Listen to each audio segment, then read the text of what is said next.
back into the recruiting roundup. Jason Jewell and Jared Cohen, we have the latest offers and commitments to bring you. There were a lot over the past week. It's a busy time of year. But first off, Jason, NAU has been criticized in the past for not locking up a lot of local players, a lot of local talent. Well, they have really gotten into the act this season with this upcoming recruiting class. They've already gotten Chandler's Cruz Flores and Mountain Point's Emmanuel Butler, and they added 2 more in the past week. Yeah, I think the Lumberjacks have done a better job the last few years trying to secure the in-state talent, but they got 2 huge commitments over the weekend. One, cornerback Wes Sutton from Chandler, so will be the second Wolf to go up and play at NAU, adding in with Cruz Flores. Sutton's a good football player that only had 1 offer, surprisingly.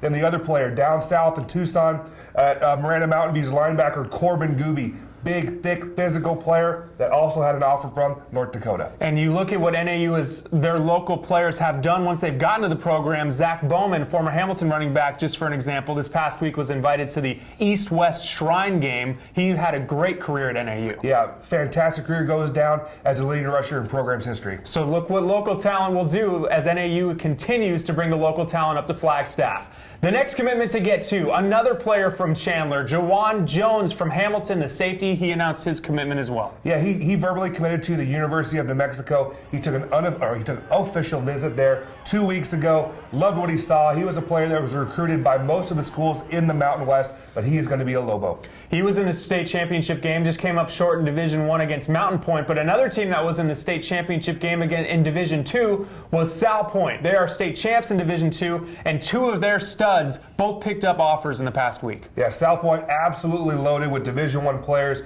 Jay Williams, their starting running back and safety, added his second offer from Brown, so he's a smart kid. He also has an offer from the University of San Diego. Then one of their leaders on defense, Jake Castile, their outside backer, just a playmaker. He got his first offer from NAU. Yeah, NAU also got into the act offering players and on top of their commitments as well. Nate Adams, we've talked about him a few times, a long snapper, one of the best in the country, one of the most underrated prospects we have in the state. He picked up a very substantial offer from an ACC school. Yeah, before this weekend, his only offer was from Air Force. He went to Maryland on an official visit and walked away with an offer. I would expect Adams to commit to Maryland.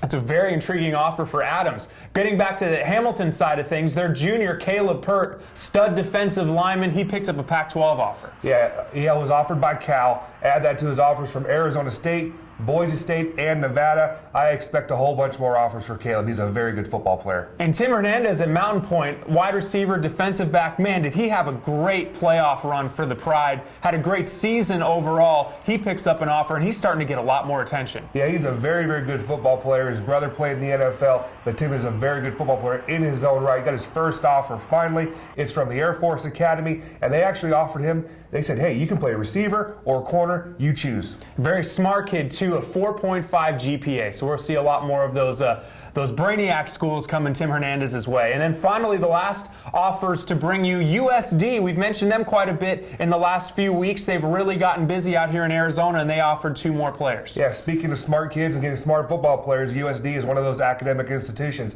They offered Pinnacle's Dan Galindo and Mountain Point's long snapper, defensive end Mitchell Fabroni.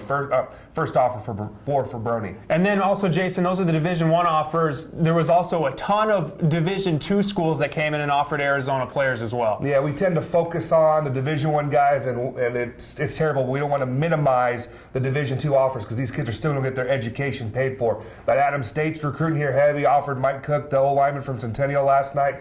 They've offered Andrew Cota, the very talented quarterback at South Point. Logan Gunkel from Chandler got a handful of offers. Zach Neal over at Liberty got an offer from Stetson. So these schools are coming in and offering our Arizona products, which is great for our state. Every year, Arizona becomes a bigger and bigger recruiting hotbed for high school football talent, and you're seeing the results of that. In the last couple of weeks, we've brought you a ton of offers and starting to see the commitments come down as signing day approaches. Till next time, Jason Jewell, Jared Cohen, this has been the Recruiting Roundup on Sports360AZ.com.